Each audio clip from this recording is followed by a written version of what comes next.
Hi friends, and welcome to today's Tuesday travel vlog, where every Tuesday I post a video about the cool places that I've been and the fun things that I've done as I travel cross country in my RV. Be sure to click like, subscribe, and the bell icon so you can get notified for all of my travel videos.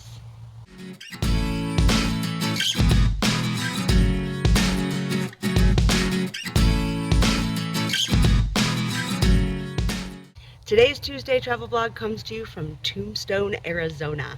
I am currently in front of the Cochise County Courthouse, which is now a museum on the outskirts of Tombstone. A little bit about Tombstone if you are not familiar with it, starting with how Tombstone got its name. Ed Shiefflan was a miner, and he was constantly looking in the area for ore, anything that he could find. And when he decided that he wanted to continue to come out west, people said to him, "Don't go out there, Ed. You'll find nothing but your tombstone." So of course he did. He came out here, found the largest silver vein in Arizona, still the largest today, struck it rich, and decided to call it Tombstone to get back at everybody who told him not to come out here. Behind me is Shiefflan Hall, originally built by the founder of Tombstone's brother, Albert Shiefflan. This was built to be a elaborate opera house, theater hall, recital area. At the time, it was the most beautiful opera house built between El Paso and San Francisco, California. The fun fact for this location is more of a modern fact. There is currently a plan to move the highway. The large trucks rolling by are damaging the building. It's a 5-year plan to move highway somewhere else. This was the theater that was a little bit more of the debauchery rather than the Shiefflan House that was the fancy opera house. The Birdcage Theater was often visited by the Cowboys, or what the band of murderers, thieves, renegades, should you call themselves. If they liked your performance, they would shoot up into the ceiling. If they didn't, they would shoot at you. So the Birdcage currently has about 140 bullet holes that you can still find in the walls. The Birdcage Theater is famous not only for all of this theater that would happen there, as well as it was a gambling hall. It had the longest poker game ever to happen, which happened for over 8 years. Also still you can see are the stairs that go upstairs to your ladies of ill repute. Ladies would hang out in what they called cages, so they were the birds of the cage. Ladies of the evening, or shady ladies, they had lots of different terms, were very popular in Tombstone, and it was legal. Many women had to find a way to support themselves if they didn't have a man, and this was the way to do it. Big Nose Kate was famously known as Doc Holliday's girlfriend, but she's also been marked as one of the first ladies of the evening to be in Tombstone. The Big Nose Kate Saloon was once known as the Grand Hotel, filled with lush carpet, beautiful chandeliers. The bar that they currently use was in the basement. They brought it upstairs, so that it is part of the original building. However, you can go downstairs, down this spiral staircase to this area where the Swamper lived. Now the Swamper lived down here free of room and board to take care of the place, but he was secretly building a tunnel, and that tunnel took him to the silver mines. That he was going through this tunnel and stashing silver. Nobody knows where that silver is today, but you can go downstairs, you can see the room where he stayed, and some people claim he still stays there. Of course, the most famous part of Tombstone is the shootout at the OK Corral. This fight occurred because these outlaws, this band of cowboys, didn't quite like the laws that were being put down within Tombstone, one of which was you were not allowed to carry a gun within town. New law put down by Virgil Earp. So when they were found near the corral, the Earps went to disarm them, said, "Give over your guns and everything will be fine." Well, of course, they were like, "Nope, you're not having my guns." And the Earps are like, "We don't want to fight, just give us your guns." And they're like, "Well, you're going to have a fight." So, that's kind of the gist of the story. So there was this big shootout.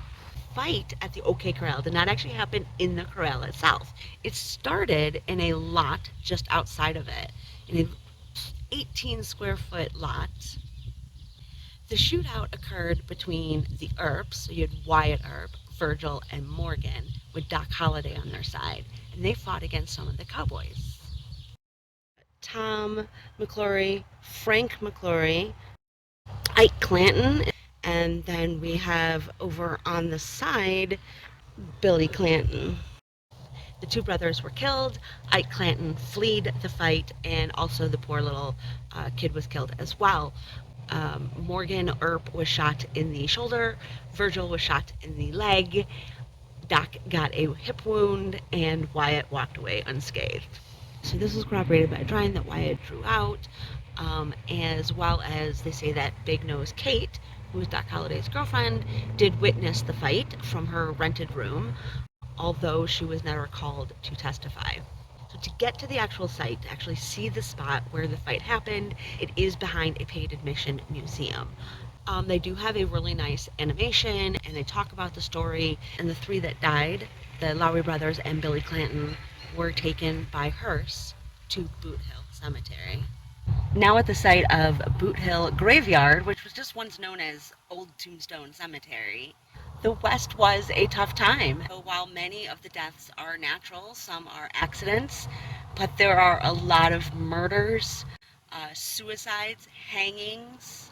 They just don't care to just call it out. They're just like, yep, this person was shot by somebody else.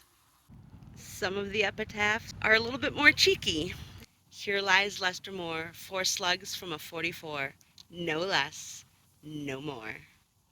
Poor Lester's story. He was a Wells Fargo agent. He had a dispute with a man over a package, and both of them died in the shootout. Some of these call out the other forms of death that occurred during this time frame, especially for women, and this was specifically a woman of color. The story is it was by arsenic. Quite a few notable people are here. The Clantons and McClorys, which were killed in the shootout at the OK Corral. Another one of the more famous inhabitants in the cemetery is Marshall Fred White. He was accidentally killed on the streets of Tombstone when he was trying to disarm Cowboy Curly Bill. And some more very unknown. Here lies Margarita. The story of Margarita was she was a lady of the evening, and she was propositioning a man who was already taken.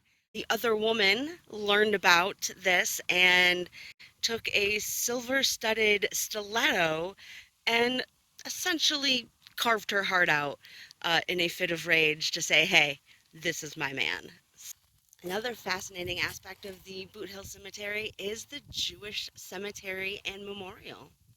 Like most Jewish cemeteries, it does lay on the outskirts of the cemetery, and this memorial was placed here for the Jewish pioneers that were in the Tombstone area. There is a small Asian section as well, representing the large Chinese population that they had here in Tombstone. The funeral coach that was used to carry the majority of the people here, there was only 8 of them made.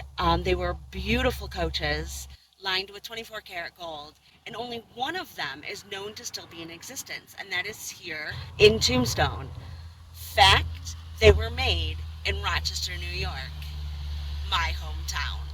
Unfortunately, a majority of the buildings are not original, as Tombstone has seen quite a few fires. The most notable one is of 1882 that pretty much razed this area.